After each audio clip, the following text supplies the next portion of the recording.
When you hear the name Genghis Khan, what's the first thing that pops into your head? Probably a ruthless barbarian on a horse, right? A destroyer of civilizations. And for centuries, yeah, that's been the main story. But the full picture is so much more complex. It's a wild mix of brutal conquest, revolutionary social engineering, and a legacy that is literally written into the DNA of millions of people today. So in this explainer, we're going to re-examine the man who forged the largest land empire in history. Okay, so here's our game plan. First, we'll get into his brutal origins to understand the man himself. Then we'll look at how he built that massive empire. After that, we'll tackle the big contradiction of his rule, this mix of terror and surprising tolerance. And then things get really interesting. We'll jump from history to biology to look at his genetic footprint.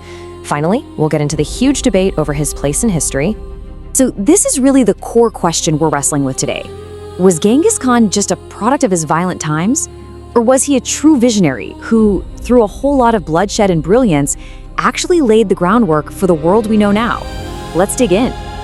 To get the Khan, you have to understand the boy he was first. He was born around 1162, named Temujin, and his early life was anything but imperial. Honestly, it was just a desperate, day-to-day fight for survival out on the unforgiving Mongolian steppe. I mean, just look at this. This wasn't just a tough childhood, it was a crucible. After his dad was murdered, his own clan just kicked his family out to die. They were forced to eat roots, hunt for whatever they could find. Temujin learned a very brutal lesson. In a world of constant betrayal, you had to be ruthless to survive. And he proved it by killing his own half-brother over a hunting dispute, a cold-blooded move to make sure he was in charge. So how in the world does a young outcast, a kid who was enslaved multiple times, become the guy who unites nations? Well, his rise wasn't some overnight success story. It was a slow, methodical, and incredibly bloody process of conquering all those warring tribes across Mongolia. This timeline shows what a stunning comeback it was. After getting crushed in a battle around 1187, Temujin pretty much vanishes for 10 years. But when he comes back, he plays the game of shifting alliances perfectly. He helps his allies, and then, when they become a threat, he turns on them. In less than 2 decades, he goes from a defeated refugee to the absolute undisputed master of the entire steppe. But here's where his real genius kicks in. It wasn't just about winning battles. It was about social engineering. He completely shattered the old, treacherous tribal loyalties that had defined his youth. He mixed up former enemies into new military units so that their main loyalty was to him, not their old tribe. And you got promoted based on skill, not who your dad was. He wasn't just building an army. He was literally building a nation from scratch. And this brings us right to the heart of the Genghis Khan paradox.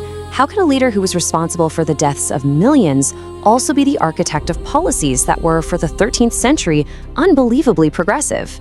This is where we get into the good, the bad, and the very, very ugly of his reign. His rule was just a massive study in contradictions.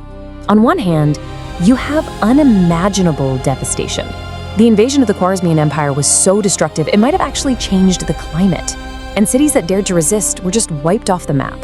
But then, on the other hand, he set up a system of law, order, and religious freedom that was practically unheard of. He created a secure zone where trade and new ideas could actually flourish. Now, the backbone of this new order was something called the Yasa, his secret code of law. It wasn't written down for everyone to see. Only the Mongol elite knew it. But its rules, which covered everything from military discipline to property rights, were absolute. And this quote sure shows you just how seriously he took it. The law was above everyone, and that brought a whole new kind of stability to the nomadic world. You know, we talk about his policy of religious freedom, and it sounds great, but was it really born from some modern sense of tolerance? Or was it something a bit more practical, maybe a tool for building his empire? Well, the evidence suggests it definitely had its limits. And yep, here's the catch. While he let different religions coexist and even gave their leaders tax breaks, he also banned practices like halal and kosher butchering. Why? Because he saw them as a challenge to Mongol authority. This shows his policy was really pragmatic, not philosophical. It was a tool to keep a super diverse empire from falling apart. For Genghis Khan, control was always the name of the game.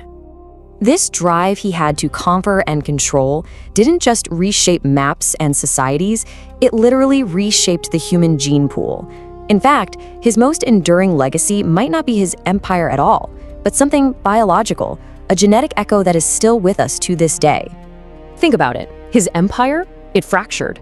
The Yasa, it faded away. But his intense drive to populate the world, both through his own actions and his sons and grandsons, left an incredible living inheritance that has spread all across the globe.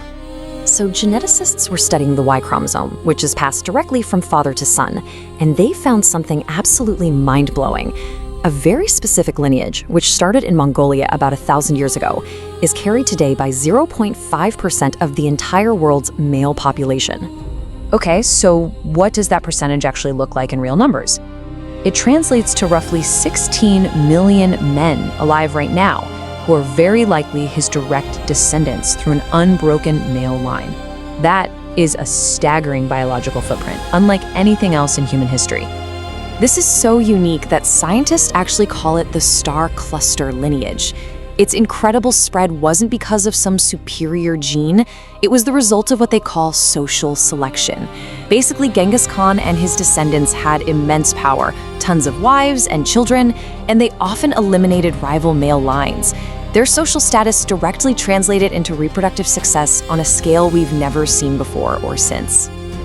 So, after going through the brutal childhood, the revolutionary reforms, and this shocking genetic legacy, how do we piece it all together?